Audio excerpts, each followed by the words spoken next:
Next, in today's class, we are going to discuss about MCQs related to business cycle, which is very frequently asked in UGC NET exam.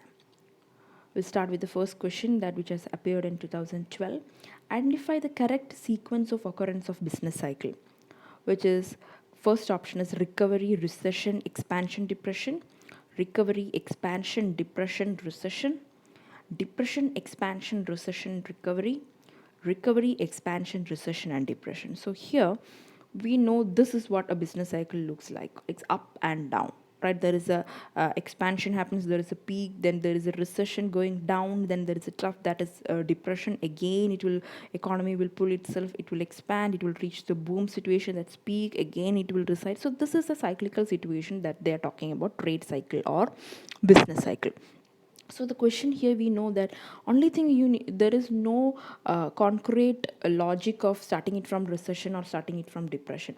It can start anyways. Okay, so if it is starting from recovery, slowly recovered, then the expansion has to be achieved. After expansion, that is, it is reaching the peak, that is, it is reaching the boom. After that, it will slowly recede. That means they are having a recession. When there is a recession, slowly after recession, if not being controlled, it will lead to trough, that is depression, right? So that is sequence. It can start from depression as well.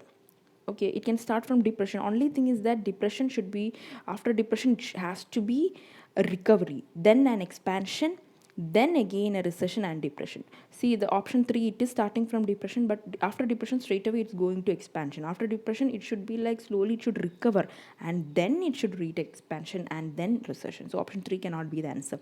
So there is no correct sequence of occurrence. Only thing is that there should be a logic. After this has to happen. It is not mandatory that it should start from recovery or it should start from depression. It can start from recovery as well. So recovery, after recovery, slowly there will be an expansion, but after expansion, what should be there? There should be a recession.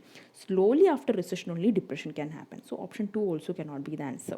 Okay, so there is no mandatory link starting like it should start from recovery or depression. Only thing is that the occurrence of sequence of business cycle should be correct. Okay, so here the option is 4. During the recession, which of the following measures is initiated? So recession is a time period where everything is very dull. There is pessimism. Everyone is like, they're not having job, they don't have money. So there comes the government. What kind of government policies can be introduced at that point of time where there is no money, no work, everything is low, production is low, productivity is low, everything is low over that period of time. Okay, at that time, what kind of government expenditure or government measures of fiscal policies can be initiated is the question. Will the government cut the tax and boost the government spending? Or will they increase the tax and decrease the government spending? Or will they keep the tax constant and increase government spending? Increasing taxes and constant government spending. So we know that cutting the tax will make people have more money in their hand so that they can spend more. That is what is recession requires, because at that time they don't have money, so the demand will be low and there will be no production. That is why there is no production, because if nobody is demanding, why should the producers have an urge to produce? If they don't produce, they won't employ, which will again is a chain reaction where they reduce the income again. Right, so cutting the taxes will have more income in the hands of public, with which they will demand more, which will increase the production, which will have multiplier effect in the economy. So cutting the tax is one of the initiative that fiscal policy can be done. Boosting the government spending, only when they increase the government expenditure, pumping of money into the economy has to be done. That is pump priming, where they introduce more money into the economy through various governmental projects has to be done to boost up employment and production in the economy. So the answer has to be 1, where they cut the tax and increase the government spending. Next question. Assume that an economy begins in a macroeconomic equilibrium. Then taxes are reduced. So what happens when there is an equilibrium and taxes are reduced? When taxes are reduced, people have more money in their hand. Right? When they have more money in their hand, what will they do? They start demanding more. When they demand more, and already there is full equilibrium. So the question starts from macroeconomic equilibrium. Macroeconomic equilibrium means supply cannot be increased anymore. So if there is an increase in demand where supply cannot be increased anymore because we are already in full employment equilibrium condition, then it will only put pressure on price. So when there is a cut in tax, when people have more money, the economy will expand because people are going to demand more as they have more income. When they demand more, producers cannot increase the production because it is full equilibrium already, full employment has already happened. They have put into use all the resources and made all the products. So supply cannot be increased. It will only put pressure on price, leading to inflation. So there is an expansion and inflation in the economy. So the answer will be 3. Okay, next question. Which of the following make use of stock adjustment principle to explain business cycle? So here we are talking about business cycle theories. So there are various business cycle theories given by different economists, and here they are asking stock adjustment principle. Stock adjustment principle, which is being who has introduced it? So stock adjustment principle is given by Calder. Okay, Calder gave according to Calder, it is capital stock. Changes in capital stock is what brings business cycle fluctuations. Okay, if there is a change in capital, this amount of capital introduced in the economy has been changed, then that causes business cycle fluctuation according to Calder. I've also given what Keynes feel like. What is Keynes' opinion about how business cycle fluctuation happen? According to Keynes, it is marginal efficiency of capital that brings about changes in business cycle. So the answer has to be 1. Next question. Which of the following models of business cycle generate constrained cycles? So we know that it's not Calder, because we know that Calder thinks that it's because of capital stock. We know that it's not Keynes because he feels that it's due to MEC. Now we are left with Hicks and Samuelson. Hicks and Samuelson both felt that there is some kind of constraint in both of their business cycle. There are some similarities and dissimilarities when it comes to Hicks and Samuelson's model of business cycle. Both feel that there is an acceleration multiplier interaction that result in business cycle. Both Hicks and Samuelson believe that the reason for business cycle to occur in an economy is the action of accelerator and multiplier. Okay, the only difference is that Hicks believed that there is a upper limit and a lower limit that these fluctuations can go. There is a peak. If there is a peak, there is a limit for peak. And if it's going down, if it's a depression, there is a limit for depression too. It's like a pendulum. It's a pendulum where business cycle moves within a systematic pattern. Okay, so you know how a pendulum works. It moves from one side to another side, and there is a limit for them. Upper ceiling and a lower ceiling will be there. So Hicks believed that business cycle can go up and down, but within a constraint, within a limit. Both the side peak and depression has limit to it. That is why it's confined or constrained. When it comes to Samuelson, he also believed that it's accelerator multiplier interaction. He also believed that it's constrained, but according to him, there is only upper limit. Fluctuation peak only has a limit because there is full employment in the economy. That is why there is an upper limit. For him, economy can go down at any level. Depression can happen at any level. There is no limit at all. So there is only upper limit for Samuelson, but according to Hicks, there is upper and lower limit. So here the answer has to be Hicks, because he believes that it's a constrained cycle, not a one-sided constraint, two-sided constraint they are asking. So it is Hicks who believed that there is constrained cycles.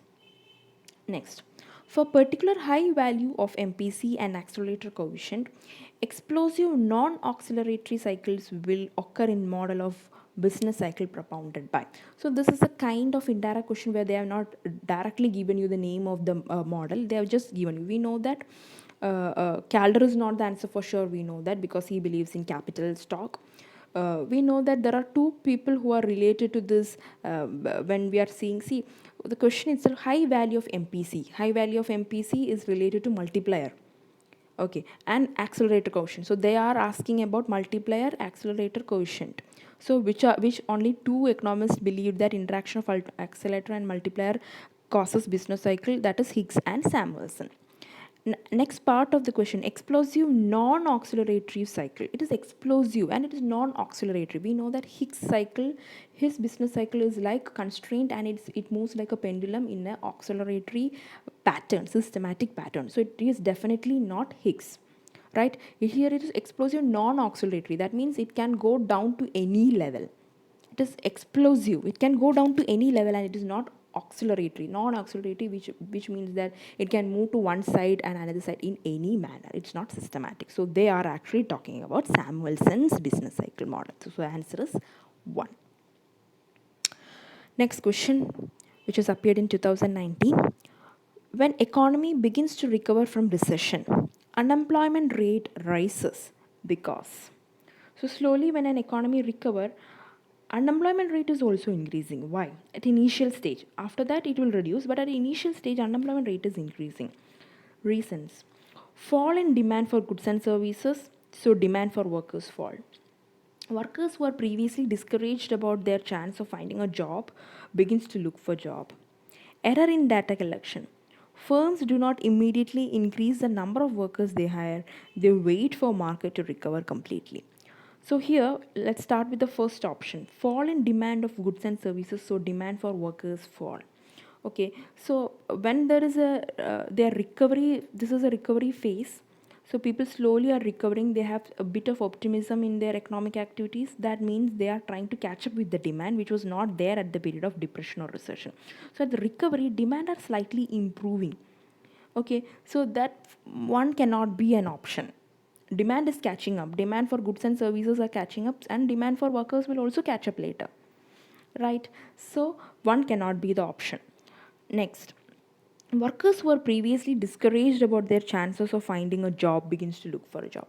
See, when there is a depression or recession, people will not be looking for job. They feel like, okay, this is corona period, there was a recession, kind of recession, our whole economy was kind of dull.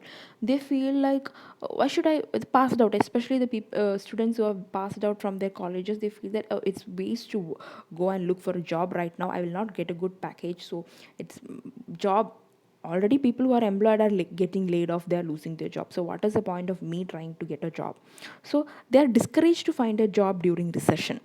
Okay, so when the recovery starts, they are actually looking for jobs. So when they are not looking for job, they are not a part of total workforce. So unemployment is calculated only when you are part of labor force. When you are not looking for job, you are not a part of labor force. So when at the time of recession, unemployment rate is actually low. The moment you start recovering, you all start looking for job. That means labor force is increasing, and when calculating unemployment rate, obviously the unemployment rate will increase. These are all happening at the initial stage of recovery. People will start looking for job. This will add the labor force count. So this is all from supply point of view. Data collection error is not an answer. That cannot be a concrete answer. 4 can also be an answer, because firms also, from a firm's point of view, from demand of labor point of view, but the question here is from a supply point of view, so 2 has to be the answer. 4 can also be the answer if the question is from the part of producers, or demand of labor is being asked. Okay, firms do not immediately increase their workers because they feel that market is not completely. They will check whether this recovery is true. Like there are different waves of corona coming. Producers, okay, now the everything is okay. Now we're going to produce more. Another wave hits them. That is not going to help them, right? So that will also.